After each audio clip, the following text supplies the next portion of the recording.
台中大里的金城公园有一款顶悬坐3个人会当踅游乐器材，不过这款器材踅速度伤紧啊，囡仔规个人强要害飞出去。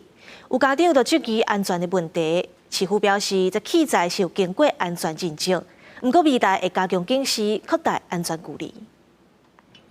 民众翕到公园内底囡仔坐伫这个游具，另外一个囡仔伫下骹揪着踅玲珑，无想到速度愈来愈紧，两个囡仔拢被带伫地面，双脚伫空中踅甲愈来愈紧，强要被射出去。台中有民众看到囡仔伫耍这项游具的过程，伫讲实在是真危险。他们都玩得很高呢，抛得很多。我听他们这些大哥说，有小孩子摔到那个水泥地呢，真的啊！我上次也被撞到。他们可能还不太会掌控这个东西呀。 所以可能没有握紧的话，如果太快的话，可能会飞出去。这项合作3人旋转的设施，就伫台中市大里区的金城公园，去年才拄启用，未少囡仔感觉真好奇，看到拢想要试看卖啊。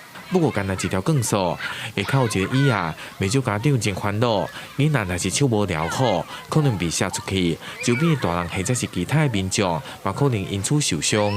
我们之后会请同仁就是多加来巡查，因为它是正常的，但是。 安全的不会停用。负责管理的公所表示，游具本身无问题，嘛紧急加了警示，要求使用者必须要遵守规范，而且加强周边的防护。针对这个间距的部分，这次我们也会来研议评估，说增设那个现场相关的警示，来达到那个。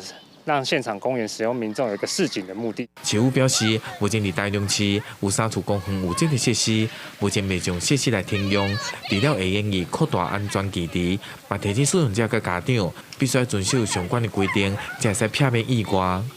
记者台中综合报道。